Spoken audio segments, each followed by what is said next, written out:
क्योंकि आज़ादी तो है, आपको चौहान लिखना या सिंह लिखना या शर्मा लिखना या ब्राह्मण लिखना। अभी एक घटना आई सर, किसी एससी के समाज ने सिंह लिख दिया, उसके घर में घुस के मारा गया। हाँ, मारा हो गया, मैंने तो बताया ना, हमने तो देखा है बुलंदशहर में, इधर जो ये ठाकुरों के आप तो कह रहे लोकतंत्र है।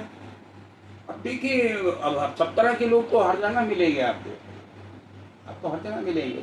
मैंने बताया नहीं, हमारा आदमी मार दिया है बुलंदशहर की चिट्ठी में, सिर्फ इसलिए कि उसने चौहान लिखा, और चौहान ठाकुर लोग लिखते हैं। तो आप ऐसे उनकी मानसिकता का क्या करेंगे, जो उस तरह की मानसिकता से ग्रस्त है, वो नहीं चाहते कि दलित भी बराबर आकर उनकी बगल में बैठे, उनके साथ बैठे या उनका मुकाबला करे। टीचर्स प्रोफेसर के साथ मैंने अपमान होते देखा है। पढ़ने के बाद भी, डॉक्टर बनने के बाद भी कॉलेज में जाएंगे, उनको बराबर सम्मान नहीं मिलेगा, उन्हें कुर्सी नहीं मिलेगी, पानी चौपासी में पानी नहीं पिलाने आएगा। उत्तर प्रदेश में मैंने बहुत लोगों से ये चीज़ें सुनी है, लेकिन शहरों में ये चीज़ें कम।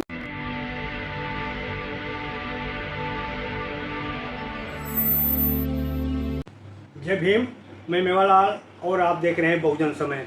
साथियों, मैं आज इस मुद्दे पे आया हूँ कि जो आरक्षण है उसको आर्थिक आधार पर करने का अभी कल परसों एक याचिका दायर किया गया है। आरक्षण को आर्थिक आधार पर होना चाहिए, कैसे आरक्षण होना चाहिए, आरक्षण कब तक होना चाहिए, सारे मुद्दे पे मैं चर्चा करने के लिए हमारे साथ मशहूर एडवोकेट हैं, जो जाने माने एडवोकेट हैं, समाज चिंतक भी हैं। इनसे समझो कि आखिर जो सुप्रीम कोर्ट के एक आर्डर आया था कि एससी समाज में जो डीएससी समाज है उसके हक के लिए कोटे में कोटा लागू हुआ था, सर ने उस लड़ाई को लड़ा और जीता। इनसे समझूंगा कि आखिर जो आर्थिक आधार पर आरक्षण का अभी याचिका दायर किया गया है ये कैसे देखते हैं।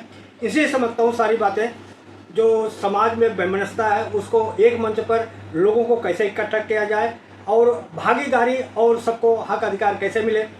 तो इन्हीं सब बातों के लिए मैं आज हमारे साथ एडवोकेट ओपी शुक्ला सर हैं। इसे समझूंगा कि आखिर क्या समझते हैं। सर, सबसे पहले आपको जय भीम नमो बुद्धाय। जय भीम नमो बुद्धाय। सर, आपका तबीयत कैसे है, कैसे हैं आप? अभी तक तो मैं ठीक हूँ, फिलहाल तो मैं ठीक हूँ। अच्छा, आगे का मैं कह नहीं सकता। जी जी, अभी सब कुछ ठीक चल रहा है, ठीक ठाक है आप लोगों का प्यार मिलता है, सहयोग मिलता है, तो सब कुछ ठीक चल रहा है। जी। सर, मैं आपसे जानना चाह रहा हूँ कि आप डॉक्टर ओपी शुक्ला हैं या एडवोकेट ओपी शुक्ला हैं, इसका थोड़ा हमारे दर्शकों को बताएं। मैं थोड़ा कंफ्यूज हूँ कि आप पहले डॉक्टर थे या पहले एडवोकेट थे, क्या था? अपना परिचय हमारे दर्शकों को बताएं सर। देखिए, मैं तो देखिए सामने देखिए, हाँ, चला मैं एक्चुअली कानून का छात्र रहा हूँ, तो मेरी सारी पढ़ाई जो कानून की रही है, आगे पढ़ाई एलएलबी के बाद आगे एलएलएम करना, फिर डॉक्टरेट करना। तो बहुत लोग मुझे ये समझते हैं कि मैं डॉक्टर जो हूँ, मैं मेडिसिन का हूँ। जो लोग हॉस्पिटल में काम करने वाले डॉक्टर होते हैं ना, मैं उस तरह का हड्डियों का डॉक्टर या मेडिसिन का डॉक्टर हूँ, मैं उस तरह का डॉक्टर, मैं कानून का डॉक्टर। मैंने कानून की पढ़ाई की, जैसे बाबा साहब ने की। जी जी जी। तो उन्हीं के सिपाही की तरह हम आगे बढ़ रहे हैं, वही दिशा हमने पकड़ी है। कानून के अंदर हमने पीएचडी की है, मेरी पीएचडी कानून में है, तो इसलिए मैं हड्डियों का डॉक्टर ना होकर कानून का डॉक्टर। जी जी। सर, आप अपना आदर्श किसको मानते हैं सर? आप जानते हैं, आदर्श हमारे एक ही है, उनके अलावा कोई हो नहीं सकता। बाबा साहब डॉक्टर अम्बेडकर, हम लोगों ने सारे जीवन उन्हीं को पढ़ाया और आगे भी हमारा अभी पढ़ने के हम उसी मिशन को लेकर आगे जा रहे हैं। आगे उनकी जो उन लोगों ने हमको ज्ञान दिया, जो हमने उनको पढ़कर जो ज्ञान हासिल किया है, वो ज्ञान हम लोग चाहते हैं समाज में सब जगह जाए। उनका जो सारा जीवन रहा है ना, सारा जीवन रहा है सामाजिक न्याय पे फोकस किया है। सामाजिक न्याय, गरीबों तक न्याय कैसे पहुँचे, वही उद्देश्य हमारा भी, हम भी उसी की लड़ाई लड़ते हैं। जी सर, आप डीएससी समाज की ही लड़ाई क्यों लड़ते हैं? क्योंकि बहुजन समाज पूरा मनुवाद से पीड़ित है, तो मैं आपसे समझना चाहता हूँ कि डीएससी समाज की ही लड़ाई क्यों लड़ते हैं आप? देखिए, ऐसे नहीं है, डीएससी डिप्रेस क्लास समाज, जो डिप्रेस क्लास है, वंचित समाज जिसे मैंने ये शब्द वंचित है, वंचित से डिप्रेस आया है। जी जी। ये इस शब्द की शुरुआत भी मैंने की इस्तेमाल करने में। ऐसा नहीं है, जब जब वक्त होता है हम सबकी लड़ाई लड़ते हैं। देखिए, जब बहुत जल्दी में हम जिंदा थे, उनको प्रधानमंत्री बनाने की बात की या और कोई मुद्दे थे, तो ये आया, कमंडल कमीशन आया, हम लोग बराबर उन सब आंदोलनों में शामिल रहे, दलितों के आंदोलनों में शामिल रहे। जब डॉक्टर अम्बेडकर का अपमान किया, आपको पता है 80s के अंदर नाथद्वार मंदिर के नाथद्वार जो मंदिर है राजस्थान में, उसमें उड़ीसा के शंकराचार्य ने डॉक्टर अम्बेडकर को बहुत भला बुरा कहा। मैं पहले व्यक्ति था जो उनके खिलाफ सुप्रीम कोर्ट में गया था। 80s की बात कह रहा हूँ, 86, 85, 86 के आसपास। शंकराचार्य ने ऐसे कैसे कहा? भाई वो हमारे आइकॉन है, हमारे एक तरह के भगवान है, दलितों के भगवान है, वो हमारे रहनुमा है। उतने बड़े रिफॉर्मर दलित के होकर और उनको इस तरह के शब्द उन्होंने इस्तेमाल किए, हमने उसका, दुनिया ने इसका विरोध किया, सड़कों में सब लोग उतरे, लेकिन मैंने अलग रास्ता पकड़ा, फिर सुप्रीम कोर्ट का जी उनके खिलाफ, और सुप्रीम कोर्ट ने सुना, नोटिस दे दिया, पूरे देश में हंगामा था। सर ये वाली बात कहना, उस पर आ रहा हूँ सर, मैं आपसे समझना चाह रहा हूँ, उस पर आ रहा हूँ। मैं आता हूँ दूसरी जगह, नहीं मैं आ रहा हूँ उस पर कि एकता में बल होता है सर, कि जैसे ओबीसी में पिछड़ा अति पिछड़ा कर दिया और एससी में एससी और डीएससी कर दिया, तो कमजोर नहीं हो रहा समाज? नहीं, वो एक्चुअली हम लोगों की जो लोग हमारी लीडरशिप है, जिनका फर्ज है सबको साथ लेके चलना, सबको साथ लेके नहीं चलता, तभी ये जो आपस में बिखराव पैदा होता है ना। मैं आपको एक घटना सुनाता हूँ तो आपको इस बात से अंदाजा लगेगा। हमने तो 46-47 के आसपास महात्मा गांधी बस्ती में ठहरे थे, पूरी दुनिया जानती है। रीजन बस्ती है ना, पचकोया रोड पर, मंदिर मार्ग, नई दिल्ली में, तो बस्ती में गए ठहरे थे। जब एक सफाई मजदूरों का एक डेलीगेशन उनको मिलने गया, गांधी जी को मिलने गया, तो गांधी जी उनसे बोले, कहें अब आप तो देश आजाद हो गया, आप काहे को टेंशन लेते हैं, काहे को चिंता करते हैं, आपके सब दूर हो जाएंगे, हमने एक मंत्री बना दिया है आपका। तो वो बाबू जगजीवन राम की तरफ उनका इशारा, अच्छा क्या हमने एक मंत्री बना दिया, अब आपकी कोई समस्या नहीं, अब सबकी समस्याएं दूर हो जाएंगी। लेकिन आगे चलकर देखने में ये न आया तो जो भी केंद्र में मंत्री बनता है, केंद्र सरकार में जो भी मंत्री बनता है, वो अपनी अपनी समाज की बात करता है, अपनी जातियों की बात करता है, वो सब समाज को साथ लेकर चलने की बात नहीं। उसका रिजल्ट ये होगा, हमने धीरे धीरे आते आते जो रिजल्ट देखा, और ये सोच बड़ी 80 के आसपास तक आकर जब सोच बढ़ी है, जब हमने अध्ययन करना शुरू करा तो देखा हमारा तो कहीं वजूद ही नहीं है। कुछ चंद जातियाँ हैं, वो सत्ता में बैठे हैं, मंत्री उनके बन रहे हैं, IAS IPS उनके बन रहे हैं, सब अधिकार सब पदों पर हो जा रहे हैं। तभी एहसास हुआ हमको ये हो क्या रहा है देश में, खरीद तक इसका लाभ क्यों नहीं जा रहा।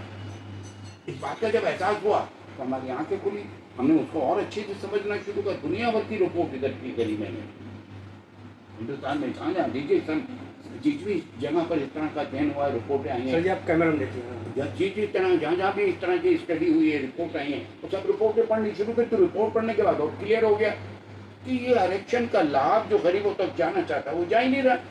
और कुछ चंद जातियाँ हैं देश में, ताकतवर जातियाँ बन गई हैं, वो आरक्षण को वहाँ पर जाने नहीं दे रही। तब ये दिमाग में शुरुआत हुई कि ये कैसे, इसको कैसे हल किया जाए कि उसका हक भी, वंचितों का भी हक मिले। तो आपको याद होना चाहिए, आरक्षण देने का या शेड्यूल कास्ट बनाने का, कि आपको शेड्यूल कास्ट के किसको किस कैटेगरी में रखें, शेड्यूल कास्ट में कैसे रखें, किनको रखें। जब वहाँ ये फार्मूला तय हुआ 1927-28 के अंदर, और 1935 के गवर्नमेंट ऑफ इंडिया एक्ट में ये पहली बार आया था कि शेड्यूल बनाया था। ये दलित वो वाले कहलाएगा जिसके साथ छुआछूत होती है। ये आधार बनाकर इन्होंने दलित शेड्यूल बनाया, ये बनाया J.S. हटन ने। J.S. हटन सेंसस कमिश्नर होते थे ब्रिटिश गवर्नमेंट, उन्होंने बैठ कर ये तय किया कि भाई ये शेड्यूल कास्ट का हम लिस्ट बना रहे हैं, इसमें किसको रखा जाए। तो उसका फॉर्मूला तय हुआ कि चीज के साथ छुआछूत की जाती है। अब छुआछूत अलग अलग प्रदेशों में अलग अलग जातियों के साथ होती है, कहीं वो अछूते हैं, कहीं वो उनको अछूत नहीं मानते, कहीं उनको अछूत मानते, अलग था। लेकिन एक जाति उस वक्त समझ में आई, सबको कमीशन को समझ में आई कि सवाई मजदूर वर्ग जो है, जिसे आप मेहतर कहते हैं, जिसे आप चूड़ा कहते हैं, जिसे आप हंगी कहते हैं, वो एक ऐसा वर्ग है जो पूरे देश के अंदर अछूत है। तो प्रश्न अब यहाँ आया कि जब आरक्षण का लाभ देने के लिए आपने क्राइटेरिया फिक्स किया, आधार फिक्स किया, छुआछूत, तो उसको क्या मिला? उसके बाद तो झाड़ू है, तो पहले से भी झाड़ू थी, आधी झाड़ू है, इसे मिला क्या? मेरे सामने तो ये प्रश्न था ना, मैंने लड़ाई क्यों शुरू की? तो सफाई मजदूर को क्या मिला? झाड़ू थी, वो भी 90 के अंदर आके कांग्रेस सरकार ने इकोनॉमिक रिफॉर्म के अंदर आकर उसको करके खत्म कर दिया, नौकरी को ठेकेदार को दे दिया। सर मैं आपसे जानना चाह रहा हूँ सर, इधर देख के बोलना, मैं आपसे जानना चाहता हूँ कि अछूत जातियाँ जो हैं, चाहे हिंदू हो, मुसलमान हो, सिख हो, ईसाई, जैन, कुछ भी हो, वो अछूत जात को तो घृणा की निगाह से सारे देखते हैं। नहीं, ये तो सही है, सही बात है। ये तो सच है। अछूत जाते हैं तो सब कोई भी उसको पसंद नहीं करता, लेकिन देखिए ना, उन्हीं अछूत जाति में तो और जातियां भी कहलाती थी। माहर को भी अछूत कहते थे, माहर के साथ भी जो अछूत होती थी। इधर नॉर्थ इंडिया के अंदर चमारिया जाटा हुए, इनको भी अछूत कहते थे। अछूत तो बहुत सारी, देखिए तो जो शेड्यूल बना है वो तो सबके सब अछूत कहलाते हैं, लेकिन क्या सबके साथ छुआछूत होती है क्या? आप बताएं, अब आप बताएं, ईमानदारी से बताएं, छुआछूत किसके साथ होती है? आज सबके साथ नहीं होती। माहर के साथ कौन छुआछूत करेगा? चमार के साथ कौन करेगा? चमार के साथ वो चमार जो आज भी जूतियां गाड़ता है, जो आज भी चमड़े के काम करता है, तो आ जाए उसके पास भी आपको। तो आप अछूत अलग रह गए और अछूतों में से संपन्न जातियां निकल कर आगे आ गई, तो वही आरक्षण का लाभ लेती रहेंगे और अछूतों तक जाएगा नहीं आरक्षण का लाभ। यही मेरी समस्या थी, इसी समस्या के लिए मैंने लड़ाई। आप ये कहना चाह रहे थे कि अछूत जातियों में कुछ ही जातियों के साथ घृणा देखा जाए, बाकी के साथ नहीं? अब नहीं, अब नहीं। अब छुआछूत उतना छुआछूत नहीं हो, अब छुआछूत उनके साथ होती जो आज भी गंदे पेशे में पड़े हुए हैं। तो जब जीवन राम हुए और जीतनराम मांझी हुए, उनको मंदिर में नहीं जाने दिया गया, तो किस वजह से नहीं, इसको आप इसको छुआछूत से देखते हैं जोड़कर, लेकिन इसको ज्यादा इसको राजनीति देखकर जोड़कर देखना चाहिए। इसमें वो बातें रही नहीं है। मंदिर मैंने ब्राह्मणों को पैर छूते देखा, बाबू जगजीवन को मैंने अपने आंखों से देखा। बाबूजी को हम लोग तो उनके लिए काम कर देते हैं। तो हाथी की दाल दिखाने का और होता है, खाने का और होता है। नहीं, वो अलग ही कहावत किसी और मतलब के लिए है। अब ये कहें कि 1000 1500 के आसपास जाते हैं, सारी जातियों के साथ छुआछूत नहीं है। सर आप एक एडवोकेट हैं, तो आपसे बेहतर कौन बताएगा, जात पूछना अपराध है, जात छिपाना अपराध है? नहीं, पूछने का क्या मतलब? पूछने में क्या हर्ज क्या है? पूछने में कोई भी आदमी, आप नौकरी के लिए जाएंगे, आप पूछेंगे किस जाति से? ऐसा पूछने को तो कभी किसी ने अपराध नहीं किया। जाति पूछने को कब अपराध था? आप सरकारी नौकरी में जाएं, कहीं भी जाएं, कोई भी आदमी पूछ सकता है क्या जाति है। और आजकल तो ये फैशन बन गया है, आजकल तो फैशन बन गया है। आप कहीं बैठेंगे, जाएंगे तो पूछ बैठेंगे कि कौन हो गया। तो सर जात क्यों छुपाते हैं लोग कि नहीं, वो छुपाना गलत है। ना छुपाना ना, मैं इसमें मेरे थोड़े दो अलग तरह के विचार हैं। अब ये भी नहीं ना कि माथे के आप ऊपर लिखते चले, ये कहाँ तक जायज है? आपको मालूम है कि अगर जात बताते आओगे नुकसान हो सकता है, तो आपको रूम नहीं मिलेगा, कमरा नहीं मिलेगा, आपको कभी नौकरी पर नहीं रखा जाएगा। ये सच बोल रहे हैं आप, सच कह रहे हैं आप, ये सच कह रहे हैं। बहुत जगह ऐसे हालात बनते हैं कि जात पूछकर, मैंने देखा तो नहीं है, लेकिन हाँ ये संभव है। मुझे कभी, मैं दुनिया भर में जाता हूँ, मुझे कभी इस तरह का एहसास नहीं हो। मुझसे किसी ने नाम के अलावा मुझसे आगे किसी ने पूछा ही नहीं। हो सकता है मेरे पहले ही नाम के साथ शुक्र लिखा। बाबा साहब जब गए थे तो वो जमाने और थे। देखिए बाबा साहब के वाले जमाने, उसमें आज में बहुत अंतर है। वो तो बड़ी ऊंचाई पे छुआछूत थी। और वो गुजरात की बात कह रहे हैं, गुजरात तो भयंकर छुआछूत वाला क्षेत्र रहा है, महाराष्ट्र भयंकर छुआछूत वाला क्षेत्र रहा है। तो वो तो जमाने ही होते। तो आप 1920 और 30 और 35 के आसपास की बात कर रहे हैं, वो जमाने तो बड़े। तो सर आप मुझे समझाएं, मुझे बताएं, हमें दर्शकों बताएं कि लोग जैसे नाई है वो शर्मा लिखता है, ठाकुर लिखता है, विश्वकर्मा का कहते शर्मा लिखता है, और यादव सिंह लिखता है। ये टाइटल फिर क्यों छिपाते हैं, क्यों बदलते अपना? देखिए अब ये हम लोग तो डेमोक्रेसी में रहते हैं ना, आज़ादी है ना। तो मैं यूपी में बहुत लोगों को देखता हूँ, उत्तर प्रदेश में मैंने बहुत जगह देखा लोग चौहान लिखने लगते हैं, चौहान तो ठाकुर होते हैं। तो मैंने देखा कई दलितों को मार दिया गया इसी बात पर, चौहान को। एक्चुअली होता क्या है कि आप चौहान लिखने से समाज में सम्मान बढ़ जाता है, नाम में सम्मान आ जाता है। वाल्मीकि तो नहीं लिखेगा, या चमार नहीं लिखेगा, या जाटव नहीं लिखेगा, या धानुक नहीं लिखेगा, खटीक नहीं लिखेगा। अब वो चौहान लिख दिया तो चौहान से एक कंफ्यूजन तो है, जिसे आप कह रहे हैं। देखिए एक तरह से समाज में थोड़ा सम्मान आ जाता है। इमीडिएटली आप सीधे वाल्मीकि लिखना शुरू करो तो आपको लाइन से हटा कर परे कहेगा चल भाई पीछे जा, धक्का दे देगा। तो अब अच्छा, ये इस पर बुराई भी नहीं है, क्योंकि आज़ादी तो है आपको। आप चौहान लिखना या सिंह लिखना या शर्मा लिखना या ब्राह्मण लिखना। अभी एक घटना आई सर, किसी एससी के समाज ने सिंह लिख दिया, उसके घर में घुस के मारा गया। हाँ, मारा हो गया, मैंने तो बताया ना, हमने तो देखा है बुलंदशहर में, इधर जो ये ठाकुरों के आप तो कह रहे हैं लोकतंत्र है। अब देखिए, अब सब तरह के लोग तो हर जगह मिलेंगे आपको, आपको हर जगह मिलेंगे। मैंने बताया नहीं, हमारा आदमी मार दिया है बुलंदशहर की चिट्ठी में, सिर्फ इसलिए कि उसने चौहान लिखा, और चौहान ठाकुर लोग लिखते हैं। तो आप ऐसे उनकी मानसिकता से क्या करेंगे, जो उस तरह की मानसिकता से ग्रस्त है, वो नहीं चाहते कि दलित भी बराबर आकर उनकी बगल में बैठे, उनके साथ बैठे या उनका मुकाबला करे।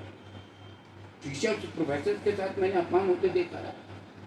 पढ़ने के बाद भी, डॉक्टर बनने के बाद भी कॉलेज में जाएंगे, उनको बराबर सम्मान नहीं मिलेगा, उन्हें कुर्सी नहीं मिलेगी, पानी चौपासी में पानी नहीं पिलाने आएगा। उत्तर प्रदेश में मैंने बहुत लोगों से ये चीज़ें सुनी है, लेकिन शहरों में ये चीज़ें कम हुई हैं। सर मैं आपसे जानना चाहता हूँ, आपसे बेहतर कौन बताएगा, आप वाल्मीकि समाज से हैं, आप ओपी शुक्ला क्यों लिखते हैं? टाइटल आपने क्यों नाम चेंज किया, इसके पीछे का कारण क्या है? मेरा तो वो इरादा नहीं था जो अफसोस थे कि मैंने नाम छिपाने के लिए, ऐसा नहीं।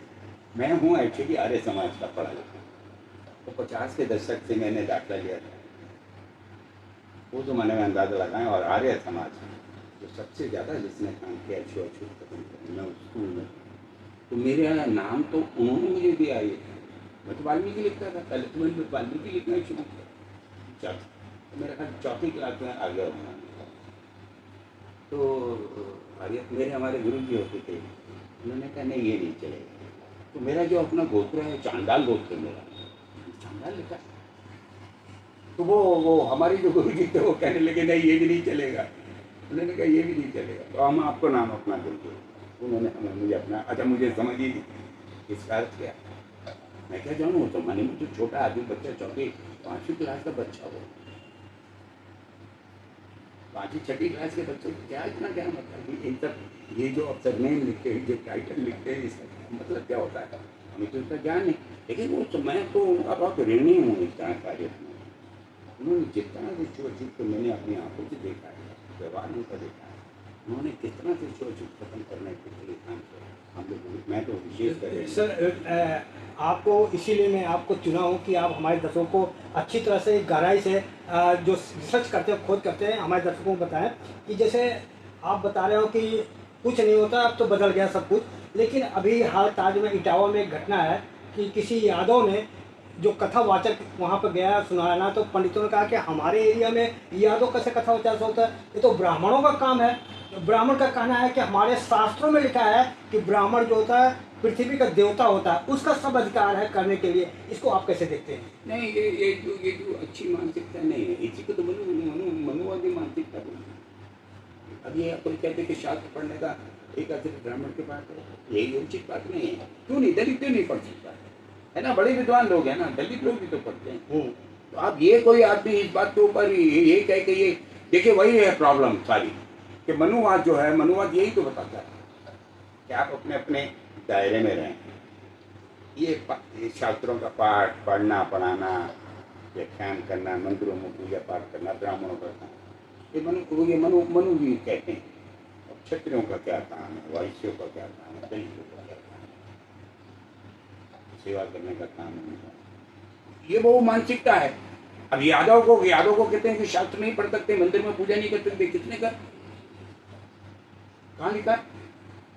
शास्त्रों में तो लिखा है, लेकिन संविधान आ गया, संविधान तो सबको इजाजत देता है। लेकिन सर मैं देख रहा हूँ चर्चा में जितने भी मनुवादी चाहे कथावाचक हो, पंडित हो, सब अपने आप लग रहे हैं कि भाई संविधान बड़ा नहीं है, मनुस्मृति बड़ा है, जो शास्त्र बड़ा है वो बड़ा है। नहीं, वो भूल जाए अब। वो ये अब आप पूरा देश जो भारत देश है ना, ये मनुवाद में और मनुस्मृति के हिसाब से नहीं चलता। देश आजाद हो गया, संविधान आ गया, तो शास्त्रों का की उल्लेख किया जाता नहीं। है। वो आप अपने शास्त्रों को अपने तक सीमित रखें, पूरे देश को शास्त्रों से नहीं चला सकते। मनुस्मृति से देश नहीं चलेगा। देश के सामने संविधान है, संविधान दे दिया, देश आजाद हो गया। अब ये राजा महाराजाओं वाला दौर नहीं रहा, आप जो चाहे मर्जी जो चाहे करेंगे, या मनुवादी या कोई भी परंपरा से अपने इस देश को चलाएंगे। ये जब देश चलने वाला नहीं है। दुनिया में बदलाव आ गए,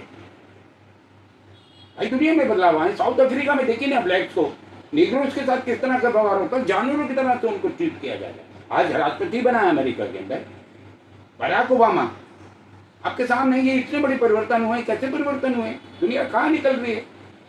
अब हजारों साल पीछे ले जाना चाहते हैं, ये नहीं एक्सेप्टेबल नहीं है, किसी को एक्सेप्टेबल नहीं है। सर अगला सवाल आपसे ले रहा हूँ कि जैसा चाहे सवर्ण हो, चाहे अवर्ण हो, चाहे शूद्र हो, अति शूद्र हो, राजा हो, महाराज, सब जय भीम का नारा बड़े जोर शोर से लगाते हैं, लेकिन ये मूर्तियाँ कौन बाबा साहब का तोड़ते हैं, कौन से लोग हैं ये? मैं तो उनको पागल कहूँगा। बाबा साहब तो सबके लिए थे। अच्छा आज एक और ये जो एक भावना पैदा हो रही है ना, लोग बाबा साहब को दलितों के साथ जोड़कर रखते हैं। बाबा साहब का अगर कोई अध्ययन करे, आप देखें उन्होंने किसके लिए काम नहीं किया, महिलाओं के लिए काम किया। बाबा साहब ने बदले भावना से तो नहीं लिखा कि भाई केवल शूद्रों के पढ़ने के लिए अधिकार होगा, सबों को नहीं अधिकार होगा। ना ना ना ना ना ना ना ना, वो तो सच माने में देखिए बाबा साहब को अगर आप एक तरह से देखें तो जैसे आप राम राज्य की बात कहते हैं, राम राज्य का मतलब क्या है, सब उनके राज में सुखी रहें, सबको शिक्षा की आज़ादी हो, हर तरह की आज़ादी। राम राज्य तो उसी को कल्पना में तो हमारे में यही आता है ना, राम राज्य। ऐसा तो नहीं है कि कोई ये कहावत है रामायण में है, कैसे लिखा है कि शंभू तपस्या कर रहे थे, उनको राम ने हाथ मार दिया। ये कहाँ तक सच है मुझे नहीं पता, मैं इस तरह की चीज़ों में वैसे भी विश्वास नहीं करता हूँ, मैं बिल्कुल बिलीव नहीं करता इस तरह की चीज़ों में। रामायण वगैरह एकदम भी नहीं है, वो काम तो वैसे भी अम्बेडकरवादी हैं। लेकिन हाँ, नमस्कार, सब मंदिर में जाना, सब जगह गुरुद्वारा हो, मंदिर हो, जहाँ जाना सबका सम्मान, धर्म हमारा। मैं भी हिंदू ही धर्म में तो हूँ, अभी तक तो हिंदू धर्म में हूँ, क्योंकि पैदा में हिंदू धर्म में हूँ। ठीक है सर, मैं अब आप यहीं पर समापन करना चाहता हूँ कि साथियों आप देख सकते हैं कि हमारे ओपी शुक्ला सर एडवोकेट किस तरह से आप लोगों को अपनी पूरी व्याख्या किया, जो भी सवाल आपके थे सब इनसे सर से लिया है।